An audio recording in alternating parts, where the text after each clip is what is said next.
Hi everyone, this is Alfredo Garcia, and I'm here to talk about Mexican American art. First and foremost, I want to thank Professor Trevino for the outline of this course.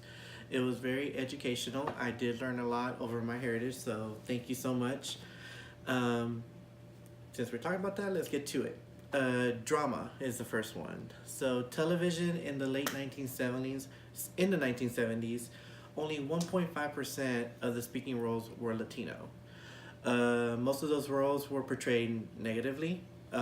Also, they were portrayed as poor characters, um, either played as servants, yard guys, gangsters, or desperados. Over the next decade, it increased to 2%. Even with that increase, the stereotyping didn't improve much. Characters were either hyper stereotyped or their Latino heritage were also was played down most of the time as well. They were also anglicized. So telenovelas became a popular form of entertainment on Spanish language TV. Dramatized plot lines, cat fights, and intense scenes. My favorite two telenovelas that I used to watch with my grandmother and my mother were Marimar and Dos Mujeres Un Camino. Of course, who doesn't enjoy, a nice little cat fight and then the Ay Dios Míos every once in a while. Second was movies. Several films were released during the Hispanic Hollywood period, namely Stand and Deliver, Born in the East LA, the Milagro Beanfield War, and my favorite, La Bamba. The story of Richie Valens, it touched on racism faced by Mexican Americans. Richie was forced to change his name and to anglicize him, and plays up the pride of Mexican history and culture in America. Then there's my all-time favorite, as you always know, Selena. The opposite of La Bamba, Selena made her career by embracing her Hispanic heritage. J-Lo's depiction of the Queen of Cumbia inspired many young Hispanics, like myself. I will admit to singing into a hairbrush once in a while in my room, and yes, I have been caught by my mother doing that. Okay, so next let's talk about paintings. Muralist Los Tres Grandes, Diego Rivera, Clemente Orozco, and David Afro Sigueros, whose grand murals represented culture in despair and misery, but with a shared hope for humanity and a great sense of pride in their culture. Learning about their works prompted me to seek out Chicano murals closer to home. Like this one by Leo Toguma, and this one by Angel Queseda. Art can be religious with images of the Virgen de Guadalupe, Jesus, or the Holy Family. Some people put up shrines in their yards to fulfill a manda or a promesa. On our trip to Washington, D.C. this April, I had a chance to visit the Art Museum of the Americas, just off the National Mall. It showcases works by Hispanic artists in mixed media. Many of these works represent the contradiction of angst caused by racism to the hope and pride we feel as Hispanic Americans. While some pieces completely went over my head, I can appreciate the shapes, colors, and images, then read the cards with the artist's interpretation. Hey guys, so the next is music. As we all know, music brings people together. From concerts to the Houston Livestock Show and Rodeo, dancing with friends at a quinceañera or at a wedding, also family events, birthday parties, and so forth. As we all know, we turned a 1-year-old birthday party into a big old pachanga.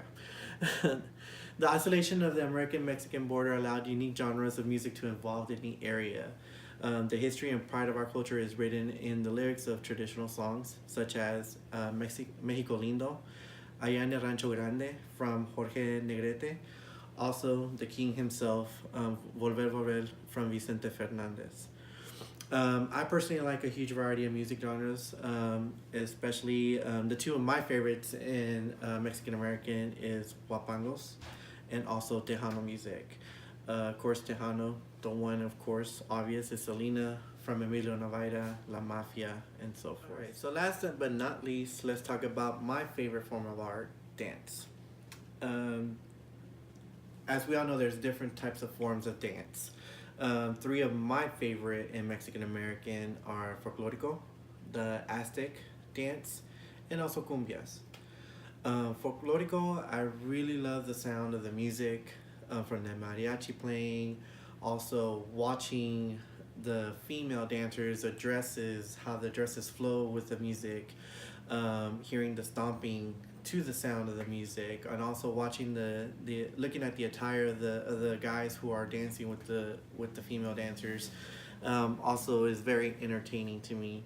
Um, Cumbia, of course, you can never sit down and not dance on your in your seat while you're listening to some cumbia from, of course, Selena or La Mafia or Intocable, you know, etc., etc. You can never help but just dance in your seat when you're listening to their music. Aztec dancing, I really enjoy the culture of the stories that they tell when they're dancing. Each dance portrays to a story or a tradition or culture from the Aztec world.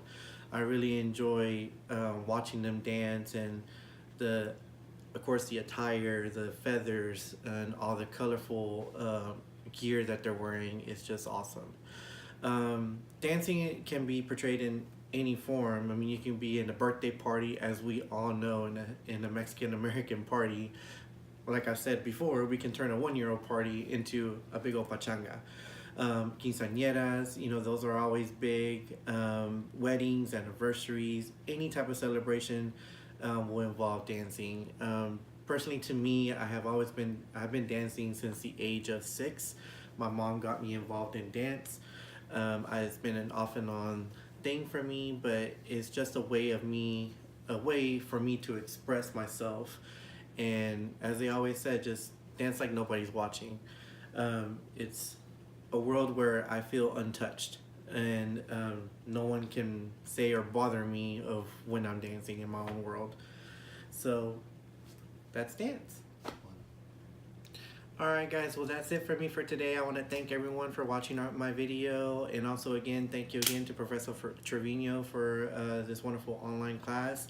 Again, I did learn a lot from my heritage, so thank you once again, and hope everyone has a wonderful summer. See you guys later.